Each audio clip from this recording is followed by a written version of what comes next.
Selamat datang pemirsa. Anda kembali bersama Menyingkap Fakta. Kali ini, kami akan membongkar sisi tersembunyi dari sebuah peristiwa yang beberapa hari terakhir tiba-tiba menghebohkan media sosial Indonesia. Sebuah narasi serius menyebar luas, menyebut seorang jenderal Israel memperingatkan Indonesia agar tidak ikut campur dalam konflik Timur Tengah. Ancaman itu bahkan terdengar sangat mengerikan, seolah ada jaringan yang sudah berada di sekitar kawasan kita. Namun pertanyaannya, benarkah ancaman itu nyata? Ataukah publik sedang digiring untuk mempercayai sebuah cerita yang sengaja dibangun agar terlihat seperti peringatan militer internasional? Nama seorang jenderal disebut, sebuah media asing diklaim menjadi sumbernya, dan foto seorang pejabat militer digunakan untuk memperkuat narasi tersebut. Tetapi, ketika jejaknya mulai ditelusuri, muncul fakta yang justru jauh lebih mengejutkan. Apakah ancaman itu benar-benar datang dari seorang pejabat militer Israel? Atau justru kita sedang menyaksikan contoh nyata bagaimana perang informasi bekerja di era digital? Namun sebelum kita masuk lebih dalam, jangan lupa tekan tombol like dan subscribe. Dengan begitu, Anda tidak akan ketinggalan fakta-fakta tersembunyi yang akan kami ungkap berikutnya.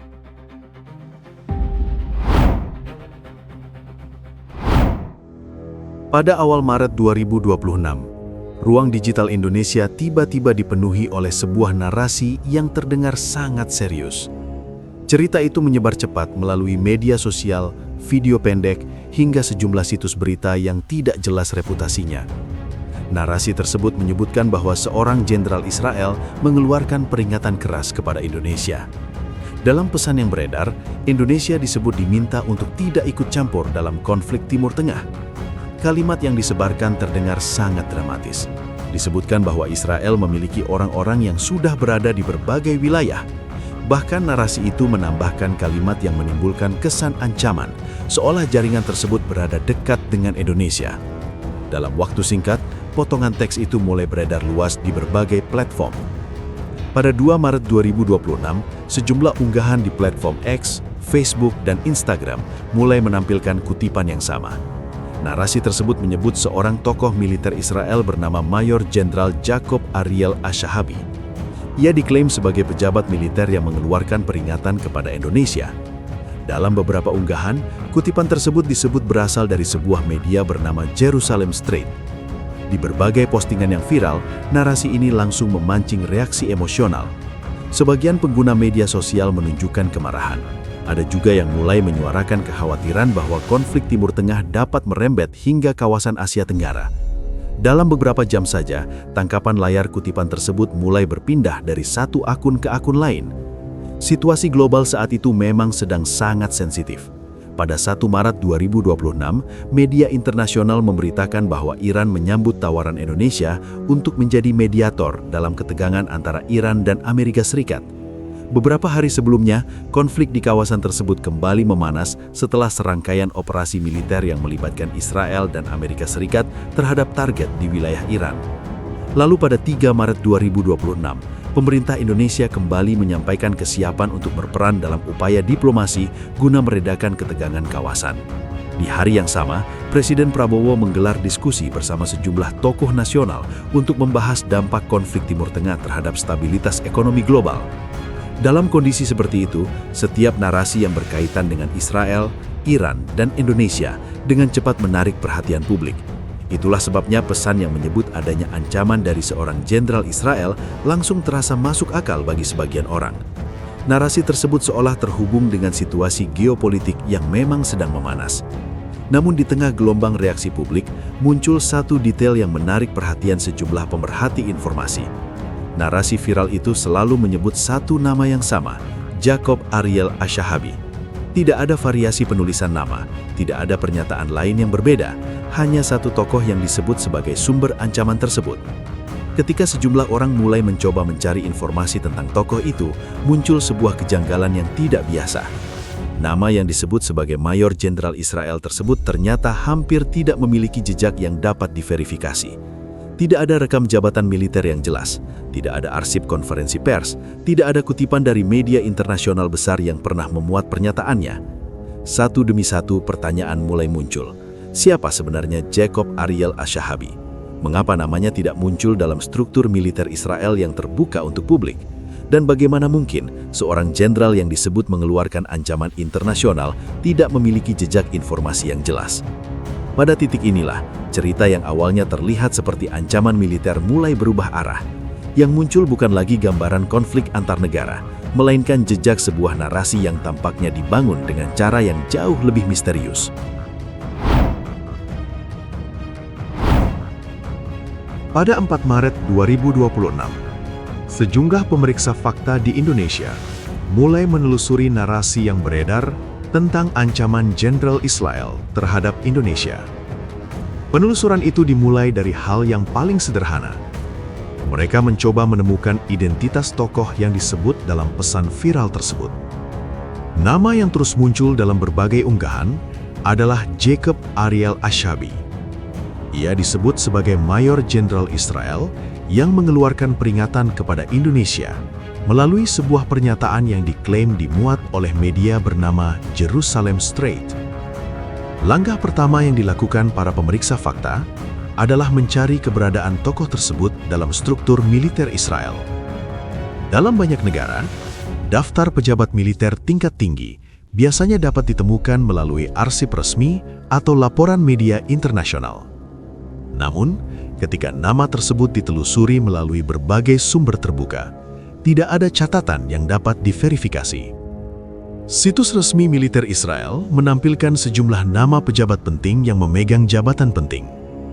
Pada awal Maret 2026, Kepala Staf Militer Israel diketahui adalah Eyal Zamir.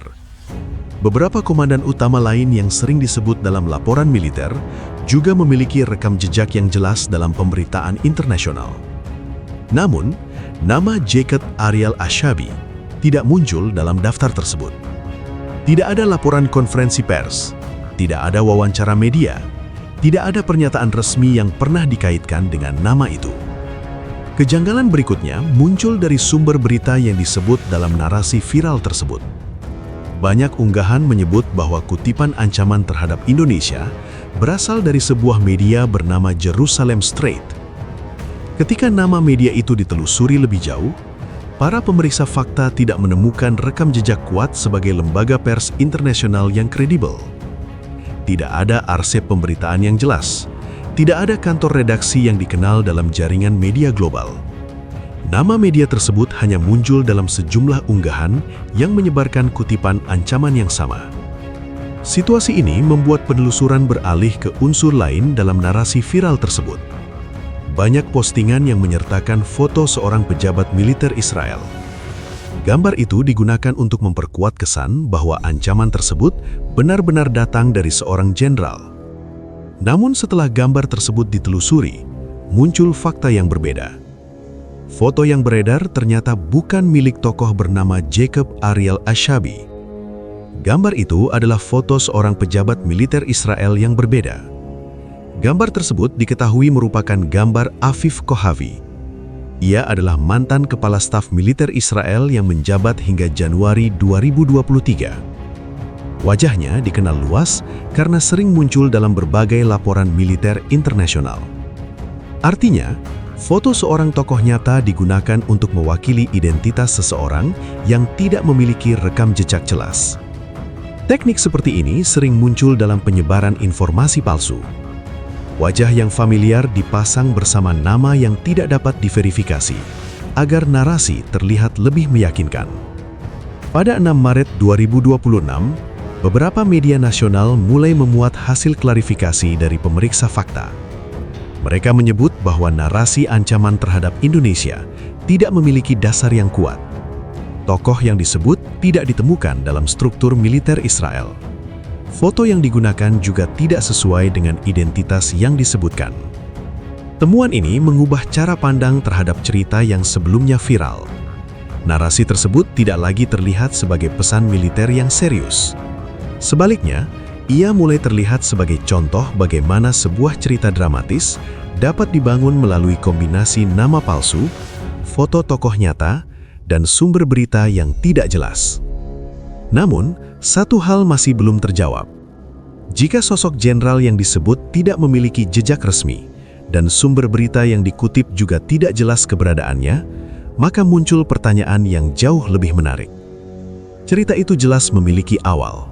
Narasi itu pertama kali muncul dari suatu tempat, sebelum akhirnya menyebar ke berbagai platform digital. Dan disinilah perhatian mulai bergeser.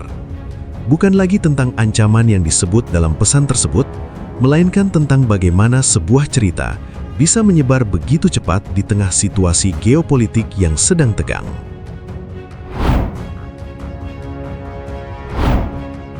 Pada 6 Maret 2026, setelah klarifikasi mulai dipublikasikan oleh sejumlah pemeriksa fakta dan media nasional, perhatian publik perlahan bergeser dari isi ancaman menuju cara narasi itu menyebar. Banyak analis komunikasi digital mulai melihat bahwa kasus ini bukan hanya soal satu klaim yang keliru, tetapi juga gambaran bagaimana informasi dapat bergerak sangat cepat dalam situasi geopolitik yang sensitif. Selama beberapa hari sebelumnya, potongan teks yang menyebut nama Jacob Ariel Ashhabi telah beredar luas di berbagai platform media sosial.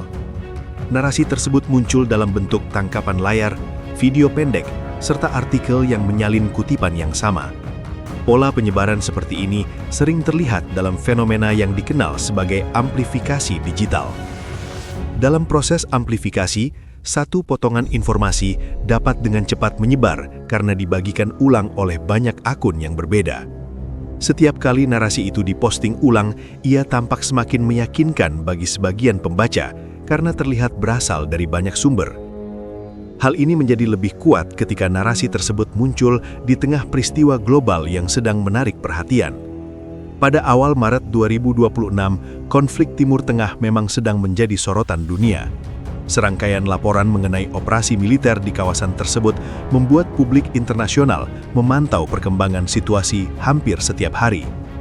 Di Indonesia, perhatian publik terhadap konflik tersebut juga meningkat karena pemerintah menyatakan kesiapan untuk berperan dalam jalur diplomasi. Berita tentang potensi mediasi dan dampak ekonomi global membuat topik Timur Tengah semakin sering dibicarakan di ruang digital. Dalam kondisi seperti itu, sebuah cerita yang menyebut ancaman langsung terhadap Indonesia dengan mudah memicu emosi publik. Ketika narasi tersebut menampilkan nama jenderal, kutipan yang keras, serta foto seorang pejabat militer, banyak orang langsung merespons tanpa sempat memeriksa sumbernya secara mendalam. Fenomena ini menggambarkan satu hal yang semakin sering dibahas oleh para peneliti komunikasi modern. Konflik geopolitik tidak lagi hanya berlangsung di medan militer atau ruang diplomasi. Di era digital, persaingan narasi juga menjadi bagian dari dinamika konflik global. Narasi yang dramatis dapat mempengaruhi persepsi publik dalam waktu singkat. Bahkan ketika cerita tersebut belum tentu memiliki dasar fakta yang kuat, dampaknya terhadap opini masyarakat bisa sangat nyata. Kasus yang muncul pada awal Maret 2026 ini menunjukkan bagaimana sebuah cerita dapat dibangun melalui beberapa elemen sederhana. Sebuah nama yang terdengar seperti pejabat militer, sebuah kutipan yang memancing emosi, sebuah foto yang memberikan kesan otoritas, lalu sebuah sumber berita yang terdengar seperti media internasional. Ketika semua elemen itu digabungkan, cerita yang dihasilkan tampak seperti laporan serius tentang ancaman geopolitik.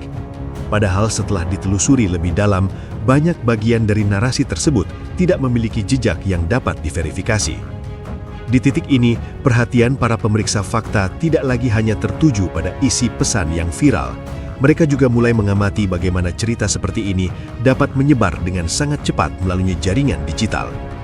Ruang media sosial memungkinkan sebuah narasi bergerak dari satu komunitas ke komunitas lain hanya dalam hitungan jam. Setiap unggahan baru membuat cerita tersebut terlihat semakin besar meskipun sumber awalnya tidak jelas. Fenomena seperti ini menjadi pengingat bahwa dalam era informasi modern, medan konflik tidak selalu terlihat dalam bentuk yang nyata. Kadang-kadang ia hadir dalam bentuk potongan cerita yang menyebar di layar ponsel, memicu emosi publik, dan menciptakan persepsi tentang ancaman yang belum tentu benar. Beberapa hari terakhir menunjukkan bagaimana sebuah cerita dapat menyebar sangat cepat di tengah situasi dunia yang sedang tegang. Sebuah nama yang tidak dikenal tiba-tiba muncul sebagai tokoh militer. sebuah kutipan ancaman beredar luas di berbagai platform digital. Dan sebuah foto pejabat militer digunakan untuk memperkuat kesan bahwa narasi tersebut berasal dari sumber yang nyata. Namun, setelah ditelusuri lebih dalam, banyak bagian dari cerita tersebut tidak memiliki jejak yang dapat diverifikasi.